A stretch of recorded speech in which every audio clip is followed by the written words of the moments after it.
afternoon, everyone. Brie Stephens here with Lake Life Realty for my Monday Live. And today I was going to share with you some recently released information from the National Association of Home Builders in regards to what the nation is seeing for the housing crisis, for prices and building. So just wanted to share what they just put out in a few articles on their website. I'm a current member and have been for many years of the Lakes Region Home Builders Association, which is part of the New Hampshire, and then in relation to that, obviously the National Association of Home Builders.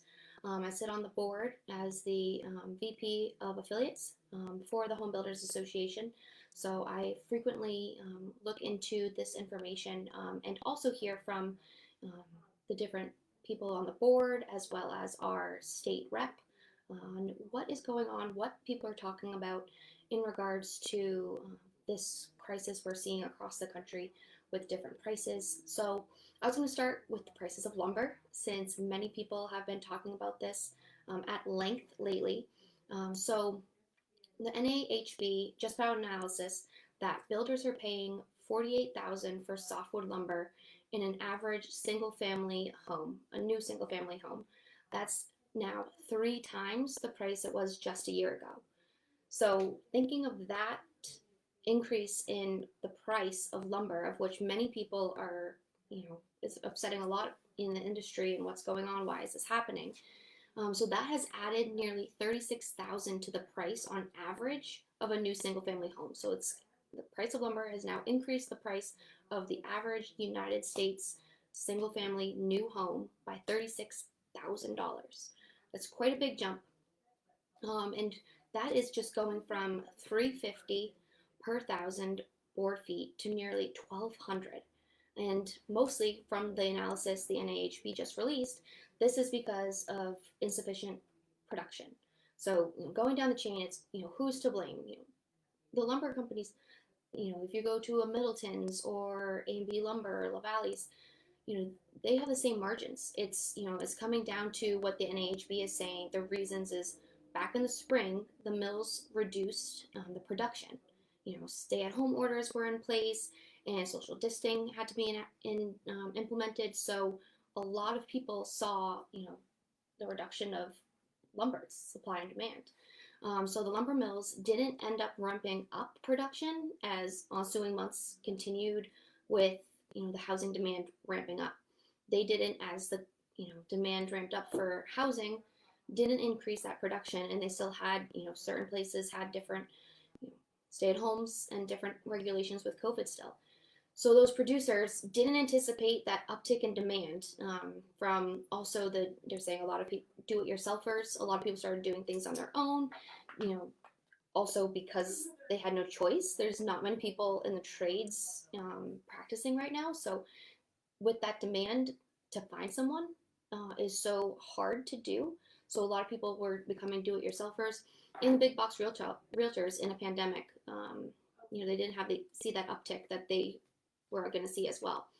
And interesting fact that I write through this analysis, as the U.S. does not have close to the capacity that it needs in order to rely exclusively, on their own lumber. So Canadian lumber is what they take a lot of to make up this difference, of which has had their own regulations since COVID came as well. So approximately 30% of the lumber consumed in the U.S. last year was imported, and more than 90% of that 30% came from Canada. So thought that was very interesting to share in regarding the cost of prices, of new builds, the lumber prices specifically, where that's coming from, and what this analysis was saying was the reasoning, and due to insufficient production. Another point that I wanted to note is the NAHB just released this survey that they did, what home buyers want, their 2021 edition. So they do this every year, and it's based off a nationwide survey of recent and prospective home buyers. So what this key findings that they found were, and you can go to the website and read more into this, the key findings that they saw, 67% wanted to purchase a single-family detached home. The median square footage that someone wanted finished for 2021, what these buyers are looking for is just over 2,000 square feet finished. So 2,022 exactly. And that's 8% more than they currently have, according to NAHB. So they're looking for something bigger than they currently have. Prefer open layouts. That's still a thing that we continue to see. That has not changed. A lot of people also said a first floor washer dryer. It's very important. 63% said that. 3 bedrooms was 46%, and 42% was 2-car garage. Not a popular question that they asked during this survey was, what are your thoughts on the needs of an in-law apartment or multi-generational design in builds? So the response from the survey was an even 50-50 split. So half the people thought, it was important to incorporate in a build and in a purchase, and the other half did not think it was that important. Other discussions that I wanted to share from the National Association of Home Builders was the regulations that they're seeing imposed on builders and those that supply the builders and the products that are in these builds. So regulations imposed by all levels of government have really increased and are accounting for, on average in the United States, $93,870, or 23.8% of the current average sales price, which is $397, of a new single-family home. So $93,000, just over that, is accounting for regulations in regards to how the builders building, from the material that's getting to the job site through the chain. So I found that very interesting. 41% attributed to development and 52% during construction.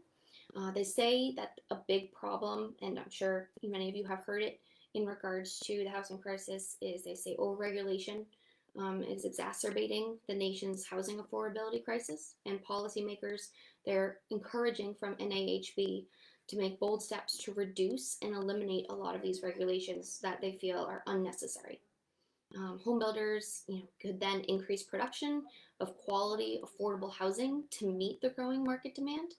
And right now, they're showing regulatory costs in an average home built for sale went up 10.9% in the last 5 years. So just wanted to share that tidbit of information from the National Association of Home Builders and their perspective on what's going on right now and the different topics that are front and center for them, and what they're working with in regards to what's happening in the nation.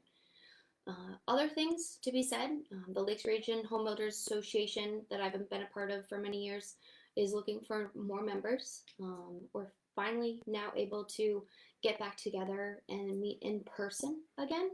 So we have our second in-person meeting actually this week, this Thursday, and I am calling to see if anyone would like to come with me as my guest, or multiple people can come as my guests, to Hermit Woods to discover the second story that Clayson Home Building Remodeling Company has just finished for them.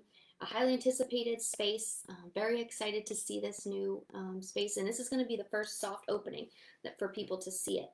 So I'm very excited, and those that are in the trades that are looking to possibly join the Home Builders Association, I would encourage you to reach out to me. I would happily add you to the list to come as my guest and see all the members, meet them, and see what we're all about as an association.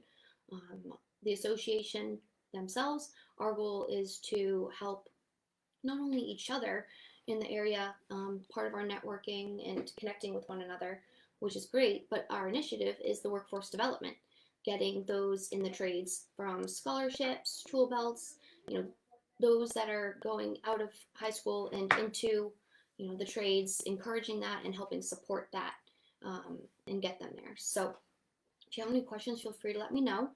Also wanted to put out there, our deadline for the Lakes Region Parade of Homes builder submissions is coming up next month, mid-June. So if you know of any big remodel projects or new builds in the area that we should include in the home builder tour, or builders that we should reach out to, remodelers we should reach out to, feel free to message me or tag them in this post, and I'd be happy to reach out. One of the co-chairs for the Parade of Homes, and we're looking for more submissions for this year. It's a incredible marketing event. It's great to see the latest trends and what the builders in the area have done, and what those subcontractors have done as well, along with the local companies that are supplying the different products from tile, flooring, cabinetry, all of these things. It's an awesome event. People love it. On average, a home will see anywhere from 500 to 1,000 people through it. We have had tickets pre-COVID, you know, north of 1,200. So super excited to bring it back this year in person. So if you know of any properties that have had a remodel or new build and will be done by September 15th, feel free to reach out. And it can be from 2 years back. So if they have not been on the tour yet, we'd be happy to have them as long as it's within the last 2 years. So thanks for tuning in regards to the Home Builders Association and the National Association of Home Builders. Hope this was informational for you, and talk to you soon, and have a great rest of your week. Thank you.